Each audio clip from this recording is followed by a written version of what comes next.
США отправили к берегам Гибралтара атомную подводную лодку. В то же время Дональд Трамп назвал предложение Ирана мусором, а само перемирие на аппарате жизнеобеспечения. Виктор Орбан ушел, в Евросоюзе начали договариваться. При этом новая Орбан, Анита, обещает не сжигать мосты с Россией, но уверяет, Венгрия больше не будет использовать право вето в интересах третьей страны. Военные стран НАТО учатся внедрять новые технологии. Освоить принципы им помогают украинцы. Тем временем Лукашенко готовит морально своих генералов к наземной операции на территории Беларуси.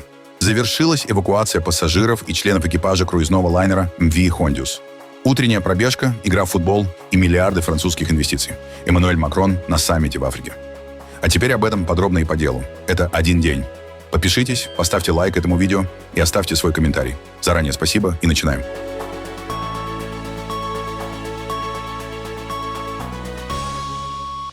Как сообщают Осинт-аналитики, в Гибралтар прибыла американская атомная подлодка USS Alaska класса Ohio, вооруженная баллистическими ракетами Trident-2.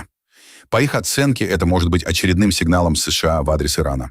Также, по данным CBS News, Иран после объявления перемирия перебросил несколько военных самолетов в Пакистан на авиабазу Нурхан рядом с Исламабадом. Среди них был и разведывательный RC-130. Источники телеканала утверждают, Тегеран мог таким образом попытаться уберечь часть авиации от возможных ударов США. При этом Пакистан ранее позиционировал себя как посредник между Вашингтоном и Тегераном. The Wall Street Journal также пишет, что 8 апреля по нефтяному объекту Ирана на острове Лаван был нанесен удар. По информации издания, за атакой могли стоять Объединенные Арабские Эмираты, хотя официально это не подтверждалось. У берегов Ирана тем временем продолжает гореть один из санкционных нефтяных танкеров. В соцсетях утверждают, что судно было поражено ударом американского истребителя FA-18. Дональд Трамп заявил, что перемирие между США и Ираном находится на аппарате жизнеобеспечения, после того, как Тегеран отверг американские предложения по урегулированию конфликта. По словам президента США, Вашингтон требует гарантии отказа Ирана от ядерного оружия, однако стороны пока не смогли достичь договоренности. Все очень просто. Иран не может иметь ядерное оружие. Не может. Если бы оно у них появилось, Ближний Восток был бы уничтожен, Израиль был бы уничтожен, а потом, вероятно, удар пришелся бы и по Европе. Мы оказываем услугу всему миру. Но, можете поверить, они этого не сделали. Как глупо. Они что, глупые люди? Они не хотели в это верить. Они думают, ну, мне это надоест, мне станет скучно, или на меня будет давление. Но никакого давления нет. Совсем нет. У нас будет полная победа. С военной точки зрения она уже фактически есть. Их флот мертв. У них было 159 кораблей. Сейчас 0, кроме маленьких скоростных лодок, которые мы уничтожали по 8 в день. У них нет ВВС, нет ПВО. Иран очень четко сказал мне, что намерен передать нам, как я это называю, ядерную пыль. Так проще говорить, потому что термин всем понятен. Тот объект, по которому мы ударили, был настолько уничтожен, что извлечь это могут только 1-2 страны в мире. Он так глубоко расположен и был настолько сильно поражен, что у них нет оборудования, чтобы все это вывести. Только вы и Китай способны это сделать. Мы обсуждали это, и они сказали, вам придется это забрать, потому что у нас нет таких возможностей. То есть вы говорите, что они согласились разрешить вывоз всего обогащенного урана? Ну, 2 дня назад согласились. Потом нет. Они сказали, вам придется это забрать. Мы собирались работать вместе с ними, но они передумали, потому что не внесли это в документ. Мы ждали этот документ 4 дня, хотя на это должно было уйти 10 минут. Все очень просто. Они гарантируют отсутствие ядерного оружия на очень долгий срок и еще пару мелких вещей. Но они не могут до этого дойти. Они соглашаются с нами, а потом забирают свои слова обратно. Мы думали, что курды передадут нам оружие, но они нас разочаровали. Курды только берут, берут и берут. У них отличная репутация в Конгрессе. Там говорят, о, они так храбро сражаются. Они сражаются, когда им платят. Я очень разочарован в курдах. Им передали оружие, я, кстати, сразу сказал, что это не сработает. Я был против этого решения. Я сказал, до адресата это не дойдет, и оказался прав. Мне нравится быть правым. В этом случае, к сожалению, мы отправили оружие с боеприпасами, его должны были доставить. Но они все оставили себе. Я говорил, что так и будет. Но что я знаю? Я ведь занимаюсь этим всего ничего. То есть пока перемирие остается в силе? Оно невероятно слабое. Я бы сказал, самое слабое сейчас. После того мусора, который они нам прислали, я даже не дочитал. Я сказал, не буду тратить на это время. Сейчас это перемирие на аппарате жизнеобеспечения. Доктор Оз, это ведь плохо, правда? Я бы сказал, что перемирие находится на мощной системе жизнеобеспечения. Когда врач заходит и говорит, «Сэр, у вашего близкого примерно 1% шансов выжить». Также Трамп заявил, что намерен временно снизить федеральный налог на бензин на фоне роста цен на топливо из-за войны с Ираном. Да, я собираюсь снизить его до... Скажу так, как только все это с Ираном закончится, вы увидите, как цены на бензин и нефть рухнут. Они упадут, как камень. Уже сейчас посмотрите, что происходит. Раньше 20% нефти проходило через Ормузский пролив. Это очень много. Но со временем поставки пошли в Техас, Луизиану, на Аляску. Аляска кажется очень далекой от Азии. Но на самом деле это относительно короткий маршрут по сравнению с другими местами, откуда им приходится везти нефть. На самом деле наша большая проблема сейчас — мы строим более крупные доки для заправки танкеров. Мы стали огромной заправочной станцией. И когда люди услышали о возможной потере Ормуза, они сказали, «О, это...» и начали искать другие направления. Некоторые компании и страны, с которыми я разговаривал, собираются продолжать работать с Техасом. Им так больше нравится. Они говорят, что это всего на 45 минут дольше, но им так удобнее. И это удивительно. Все само нашло свое решение. Многие думали, что нефть поднимется до 250 или 300 долларов. Но этого нет. Сегодня она стоит меньше 100. Подумайте об этом. А когда все закончится, вы увидите, как цена рухнет. На какой срок вы собираетесь отменить этот налог? До тех пор, пока это будет уместно. Это небольшой процент, но все равно деньги. Кроме того, Дональд Трамп заявил, что на встрече с Си Цзиньпином уже в конце этой недели обсудит вопрос поставок американского оружия Тайваню, несмотря на недовольство Пекина. Послушайте, у меня отличные отношения с председателем Си. Мы ведем большой бизнес. Но это умный бизнес. Раньше нас годами использовали в своих интересах предыдущие президенты, а теперь у нас все отлично с Китаем. Мы зарабатываем много денег с Китаем.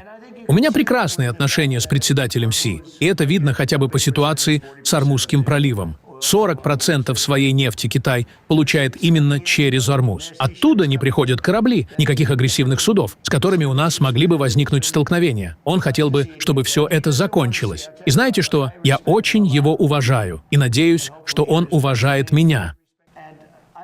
Я поднимаю тему Джимми Лая. Джимми Лай принес Китаю много проблем. Это как если бы мне сказали: если Коми окажется в тюрьме, вы его выпустите? Для меня это был бы сложный вопрос, потому что он грязный коп. Но Джимми Лай не такой. Он пытался поступать правильно, но у него не получилось. Он оказался в тюрьме, и многие хотят, чтобы его освободили. Я тоже хотел бы этого. Поэтому я снова подниму этот вопрос. Я уже говорил о нем. Есть еще один человек. Пастор, у которого прекрасная дочь и зять. И они тоже хотят, чтобы его освободили. Я тоже подниму этот вопрос. Тайвань. Я бы сравнил это с тем же самым. У вас сейчас правильный президент. Я не думаю, что это случится. Думаю, все будет хорошо.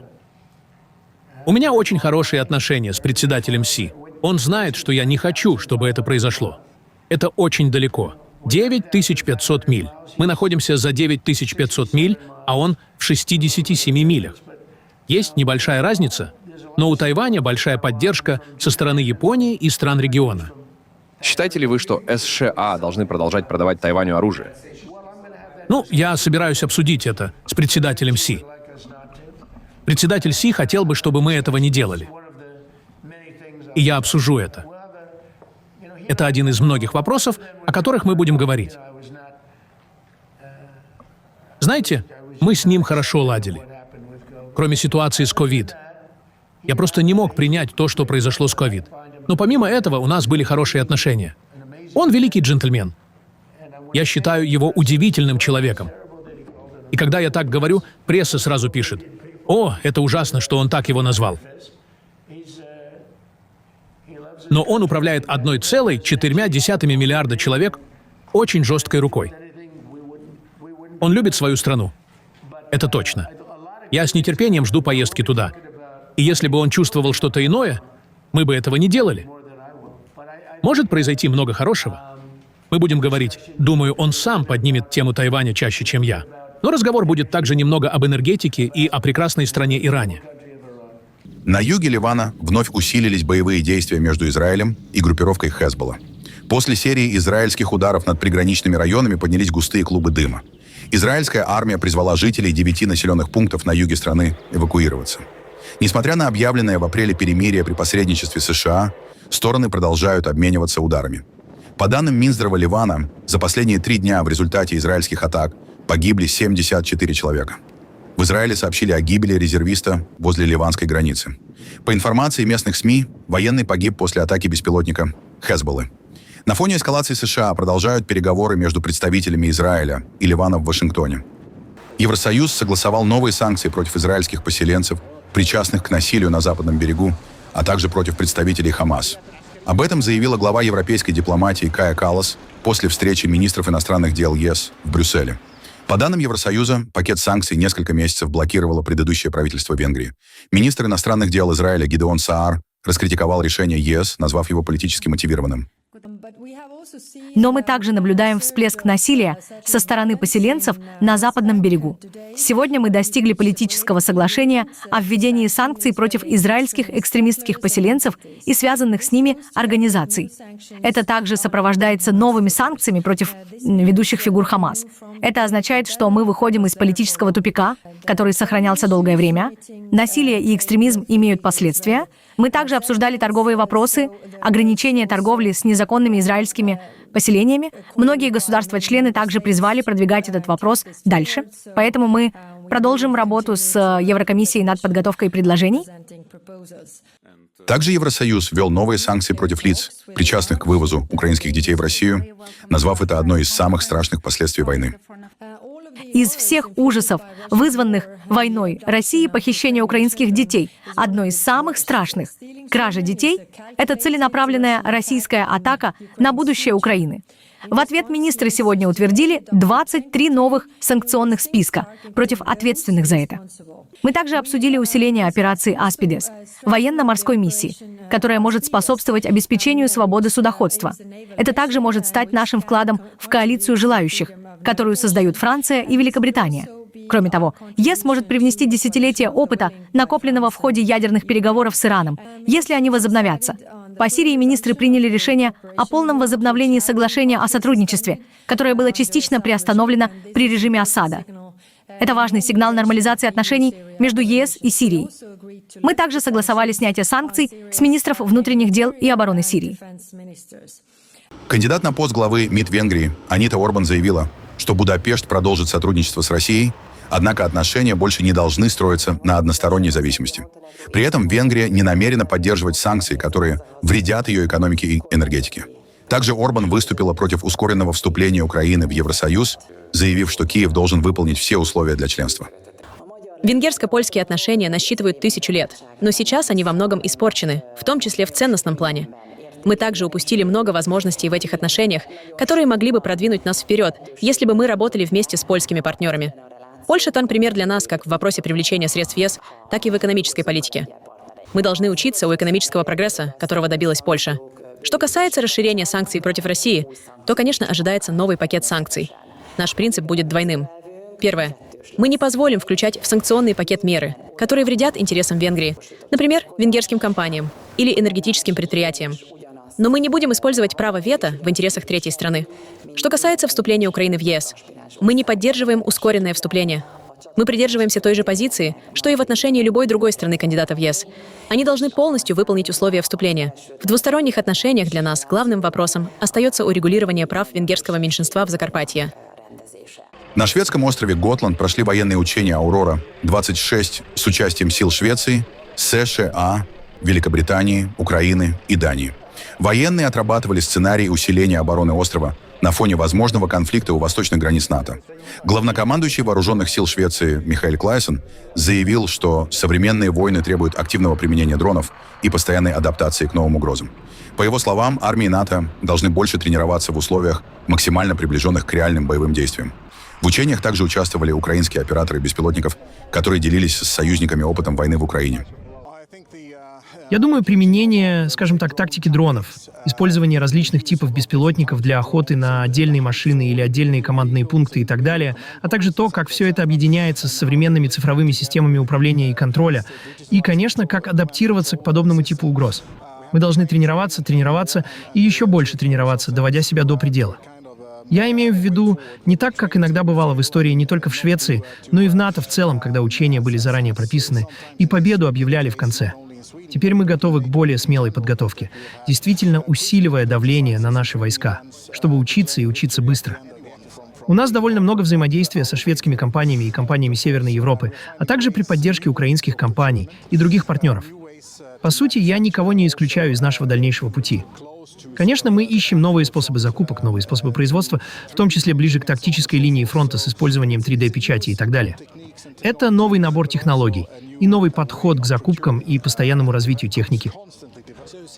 Увидеть здесь украинцев — это фантастическая возможность first-hand увидеть, как они справляются с угрозами, с которыми сталкиваются. И операторы дронов, честь им и хвала, смогли поделиться с нами извлеченными уроками и помочь нам развивать наши технологии. На учениях НАТО в Польше протестировали новый беспилотник для эвакуации раненых с поля боя. Испытания прошли на полигоне Бемово-Писки в рамках маневров СОАР-26. Главным элементом учений стал тяжелый дрон Flowcopter FC-100. Аппарат способен доставлять раненых солдат без участия экипажа и без риска для дополнительного личного состава. Во время демонстрации военные использовали манекен по прозвищу Rescue Randy. По весу и параметрам он соответствует настоящему раненому человеку. В компании Flowcopter заявляют, что аппарат способен находиться в воздухе до 6 часов на одном баке топлива и работать в тяжелых погодных условиях, включая дождь и снег. Эвакуация раненых, конечно, привлекает много внимания. Но мы считаем, что основой операций станет повседневная логистика, обеспечение персонала здесь, а также доставка крови и критически важных материалов. Американские военные также отрабатывали эвакуацию условного раненого в медицинский автомобиль Мидевак, тестируя новые методы эвакуации с использованием дронов и медицинских технологий с поддержкой ИИ. Сегодня мы участвуем в учениях SWORD-26. Конкретно, в операции по эвакуации раненых. Мы пытаемся закрыть разрыв между местом получения ранения, всеми этапами медицинской помощи и нашей медицинской базой. Война всегда останется войной, и в ней всегда будут риски и ранения. Если мы можем вернуть домой наших союзников, партнеров, наших сыновей и дочерей максимально невредимыми, значит, мы должны использовать самые передовые технологии. Мы участвуем в этой оценке, чтобы понять, насколько такие водостойкие датчики могут работать в тяжелых условиях и насколько эффективно можно передавать данные. Здесь мы демонстрируем несколько версий системы. Обе делают одно и то же. Оптически анализируют уровень кислорода непосредственно в тканях. Некоторые системы очень компактны и предназначены для гражданской медицины, другие усилены и оснащены экранами, чтобы их можно было использовать в тяжелых условиях. Пока страны НАТО внедряют украинский опыт войны с Россией, к боевым действиям призвал готовиться и Александр Лукашенко. При этом он акцентировал, что упор нужно сделать не на массовую закупку всех современных видов вооружений, а на подготовку солдат и офицеров для ведения войны на территории Беларуси. Как будут действовать наши вооруженные силы, прежде всего наша армия в случае агрессии против Беларуси. Война. Что будем делать? Сегодня мы обсудим, как я уже сказал, не менее важную тему – уровень технической оснащенности нашей армии по результатам выполнения государственной программы вооружения прошедшие пятилетки 21-25 годы, а также задачи в этой области на предстоящие. Без оснащения войск современным вооружением решать задачи обороны невозможно. Но при этом хочу заметить, мы не должны бросаться на все виды вооружений, которые мы видим в современных конфликтах, или вы где-то в журнале прочитали, или вам кто-то сказал. Во-первых, мы должны иметь то оружие, которым мы можем сегодня воспользоваться, с которым мы умеем обращаться, наши, прежде всего, офицеры. Во-вторых, надо учитывать театр военных действий, будущих действий, территорию Беларуси. Это не пустыня, это даже не украинские степи. Поэтому оружие надо приобретать, создавать то, которое нам нужно будет. Но при этом, еще раз повторю, без фундаментального оружия, которым должен владеть солдат, мы никакую войну не выиграем. Последние конфликты об этом говорят. Допустим, последний конфликт, вооруженное столкновение Израиля и Ирана и Соединенных Штатов Америки. Что показало? Ну, бомбили, забрасывали бомбами и ракетами. И что, победили? Нет. Без наземной операции никуда. Ну, а в наземной операции это солдат, обученный, наши офицеры и то оружие, которое надо для ведения боя на земле. В Украине новый громкий коррупционный скандал. Национальное антикоррупционное бюро и специализированная антикоррупционная прокуратура сообщили о вручении подозрения высокопоставленному чиновнику. Имя официально не называют. Однако украинские СМИ утверждают, речь идет об Андрее Ермаке, бывшем руководителе Офиса президента и одном из самых влиятельных людей в окружении президента Украины Владимира Зеленского. По данным следствия, расследование касается масштабной коррупционной схемы. Детали дела правоохранители пока не раскрывают. Однако история уже вызвала большой политический резонанс в Киеве. Ермак ранее ушел в отставку на фоне коррупционного скандала, но до последнего сохранял серьезное влияние на украинскую власть и международные переговоры. Андрей Ермак возглавлял Офис президента с 2020 года и считался ближайшим соратником Владимира Зеленского. Он курировал международное направление, переговоры с западными партнерами и фактически был одним из ключевых центров принятия решений в украинской власти. На испанском острове Тенерифе завершилась эвакуация пассажиров и экипажа круизного лайнера MV Hondius, где была зафиксирована вспышка хантавируса. Последние 6 пассажиров и часть членов экипажа вылетели в Нидерланды, где пройдут карантин. Всего с судна эвакуировали и репатриировали 125 человек из 23 стран. Министр здравоохранения Испании Моника Гарсия заявила, что операция завершилась успешно. По данным ВОЗ, на борту подтвердили 7 случаев заражения андийским штаммом хантавируса, еще 2 случая считаются вероятными. 1 французский пассажир находится в критическом состоянии. Глава ВОЗ Тедрос Аданом Гебрейесус отметил, что длительное пребывание людей на судне тяжело сказалось на их психологическом состоянии, особенно учитывая возраст и хронические заболевания многих пассажиров. Тем временем премьер-министр Франции Себастьян Лекорню сообщил, что еще 8 человек, контактировавших с заболевшим во время перелета, помещены в изоляцию в больнице. Симптомов у них пока нет. Власти подчеркивают, что риск для населения остается низким, поскольку вирус редко передается от человека к человеку.